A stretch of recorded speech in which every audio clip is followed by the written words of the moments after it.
So hello everyone, and thanks again for inviting me to talk about spike sorting and specifically spike interface. Again, I'm Alessio Buccino and I'm an electrophysiology pipeline engineer at the Allen Institute for Neural Dynamics. And so while this webinar is targeting neuropixels, and you see like an example here on the bottom right, I just want to say that what I'm going to present here actually apply to any kind of extracellular electrophysiology data. So if you guys have other colleagues or are using yourself tetrads or silicon probes or maybe in vitro HTMA systems, you're gonna face the same problems and you can probably use the same solutions as well. Yeah, so the problem is the following. So when you record neurons extracellularly, you're basically blindly inserting a probe in the brain, and your electrodes will see many neurons around them, but what you record is a very complex mixture of activity of many neurons that appear on many channels. And so these are blind source separation problem that we refer to as spike sorting. So we want to go from this very high dimensional representation to a very sparse and clean representation where we basically find spike times for each unit that your probe is recording from. And this is an essential step in the processing of extracellular electrophysiology for many applications. If you need to look at single cell resolution, for example, in hippocampus, if you look at place cells, you need spike sorting done right. Otherwise, you're going to get something weird. And this was exactly an application that I was targeting when I started my PhD in 2016. And I was very much into open source software. And so I was actually looking at what was out there for spike sorting. And there was like a jungle of spike sorters. It was it was a very hot topic. So many different groups were developing some different options, the kilosort family, spike in circus. People ran out of names, so you have yet another spike sorter as well. But my first reaction was being a bit lost. And that's actually what motivated us to start with SpikeInterface, which I think improved the situation for many people, hopefully. And SpikeInterface was initially thought and designed to really solve this problem. So to be able to run multiple sorters on the same data set with minimal additional overhead on the user side. And then we were able also to bundle a lot of functionalities, and I'll cover a few later for pre and post processing, quality metrics, and curation. We wanted to compare the different spike sorters available, so we integrated a bunch of comparison tools. We have a lot of data visualization options, and everything is done with reproducibility and provenance in mind. So just to give again another high-level overview, this is basically when I started, we were basically in this situation. So you have your raw data file coming from your acquisition system, and there are many different acquisition systems in electrophysiology. And usually the PhD or the postdoc in the lab needed to write some custom wrapper to basically convert this raw data in a form that a spike sorter of choice liked, for example, cluster or kilosort. Then they could run the spike sorter. The spike sorter produced some sorter-specific data, and usually the downstream analysis was based on this sorter-specific data. So if I wanted to switch spike sorter, if something new came up, and I needed to revisit the entire thing to be able to interface with this new tool. Well, in SpikeInterface, basically what we do is we define two basic objects, a recording object and a sorting object, and they're able to read from any raw data format and spike sorted format. We have many supported formats, and we'll see also on the next slides. But once we have this standardized interface, we can first wrap many different spike sorters with very similar API, and we can also bundle a lot of additional functionalities because we know how these objects behave. This is a list, and it's always growing list of tools that are supported in SpikeInterface. You see OpenEFIS and SpikeGLX are out there. So for Neuropixels, you're covered.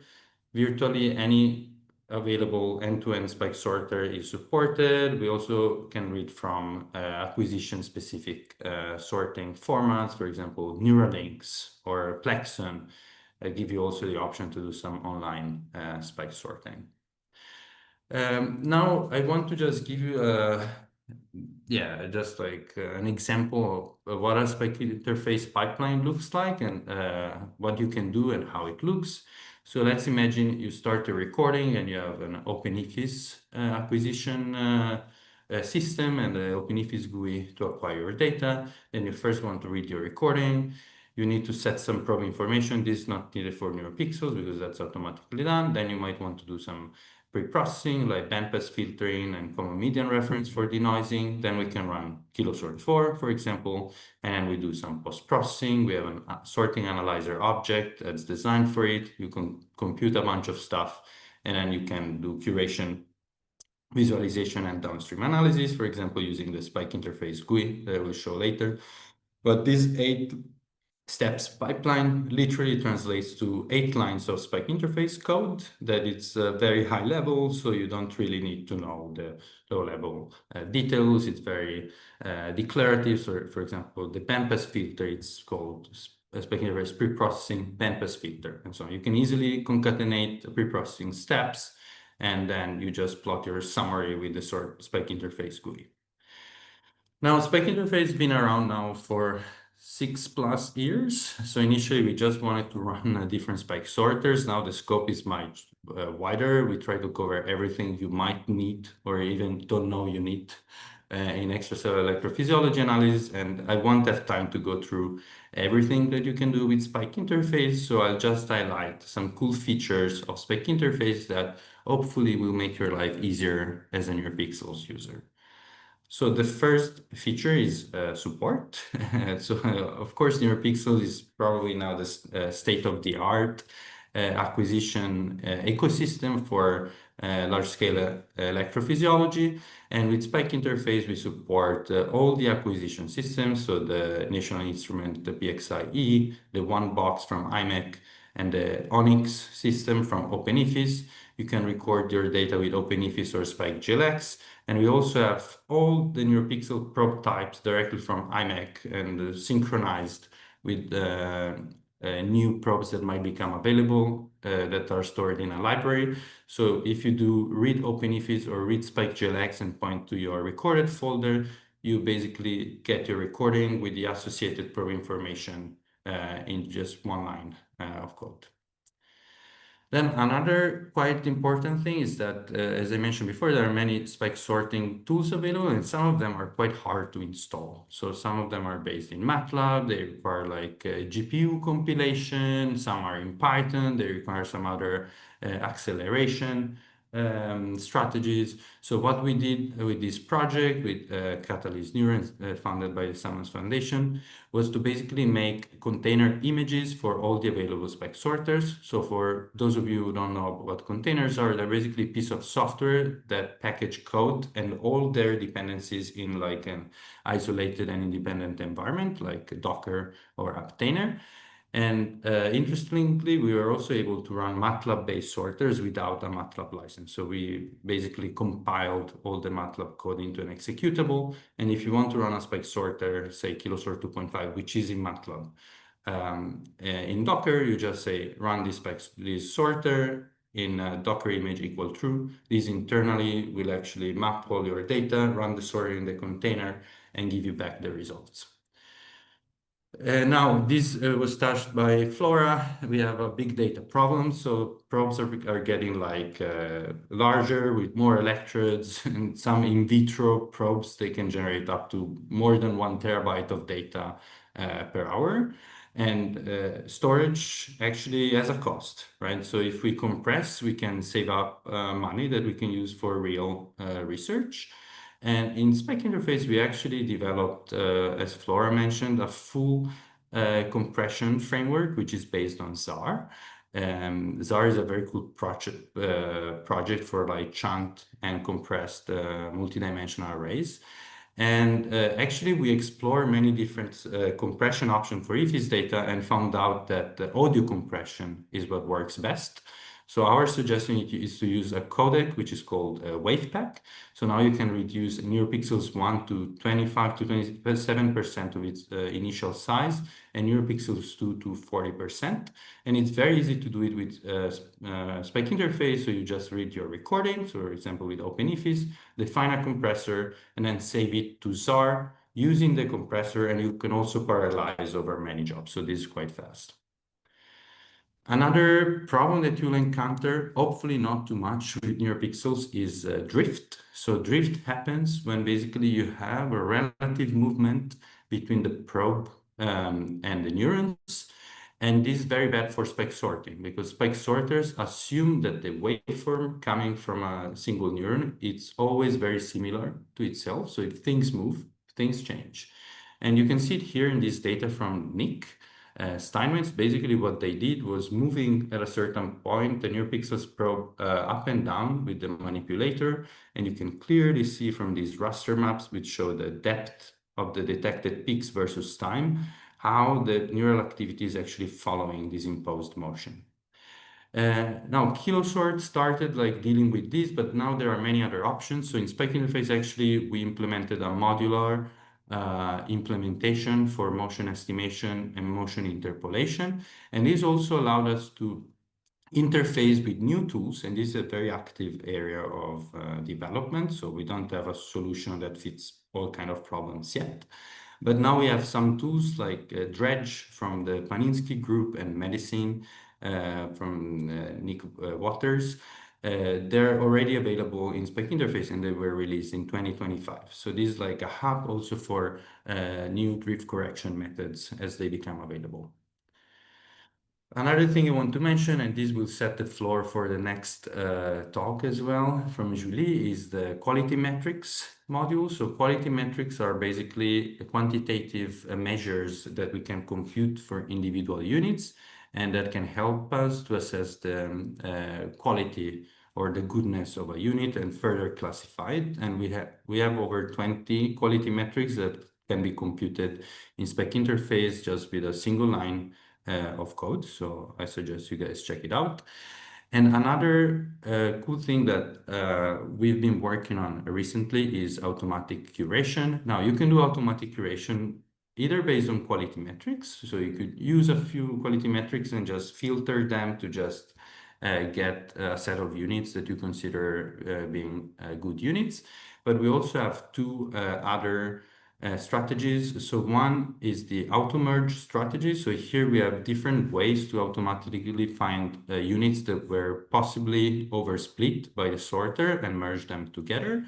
And then another layer, it's auto labeling. So we have been collaborating with Yulish and a group of Simon Musel to integrate Unit Refine, which is a set of pre-trained classifiers that were trained on hand-curated data. And you can apply them directly to a sorting analyzer output, and you get whether a unit is labeled as noise, SUA, or MUA. Sometimes we still need manual curation, and what we did in SpikeInterface is just finding a format that basically describes what labels we want to give to units, which units need to be removed or merged and or split, and it can be used internally or also by third-party application. So for manual curation, we have been developing GUI, which is built on top of SpikeInterface. In fact, it's called SpikeInterface GUI. And now this is quite powerful because we also made a web backend. So at the Allen Institute, for example, we deployed this on our own server. And since all our data are in the cloud, scientists can just go to this server and do curation completely from their laptop and on the web. But you see, basically, it has the same vibe of a Phi that Julie will talk about later. But then you can also use the SpikeInterface API. So, for example, you can ask the GUI to give you potential merges and then review them and see if you really want to merge them or not. We recently implemented splits as well, and it's very active in terms of development, and we try to be as responsive as possible if you have suggestions for new views or new features that you'd like to be integrated. another couple of cool features. So one is the full support and compatibility with NWB. Flora mentioned Neurodata Without Borders. This is like a file standard for neurophysiology. And in SpikeInterface, we can both read in a recording and sorted data from NWB. And we can also use another tool called NeuroConf, which can write any SpikeInterface object directly to a validated NWB file. And if you want to work with DANDI, which is a data sharing platform for neurophysiology, with SpikeInterface, you can actually read both a recording or a sorting object from DANDI without downloading it, just streaming it directly from the cloud. These are very latest and recent thing that we've been developing. So at the Allen Institute, we developed a Nextflow-based pipeline based on SpikeInterface, KiloSort, but we also have support for other sorters and NWB. And this is meant to be a really like plug and play, single button end-to-end Spike sorting pipeline with all the recent developments that we've done in SpikeInterface and in the field of electrophysiology. I left some links here to the GitHub repo and the docs. And this is just a visualization of the different steps that it has. It runs in parallel if you have multiple probes. So this is what we really needed, because usually you have experiments with up to 8 Neuropixels probes. And the same pipeline can run on multiple backends. So you can run it on a powerful workstation, on HPC system, or on cloud providers, or other, like we run it on CodeOcean, which is like a cloud infrastructure. Finally, I want to mention that SpikeInterface is a community toolbox. So I'm here presenting it, but it's really, this is an effort of like tens, if not hundreds of people. I want to thank Samuel, who is the other lead developer of SpikeInterface, and all the other current core developers, Zach, Heberto, Chris, Pierre, and Joe. But we have over 100 contributors on GitHub. And with the latest Neuropixels survey, it shows that over 50% of Neuropixels users are using SpikeInterface for their pipelining tools. And we have over 650 GitHub stars on GitHub. So if you have a spare minute, it would be great to help us out and just start the project on GitHub, which will help us if we try to like ask for additional funding. You can follow us on social media, and we have a bunch of tutorials on YouTube as well. So thank you very much for your attention. I think I'm in time, and I'm happy to take questions.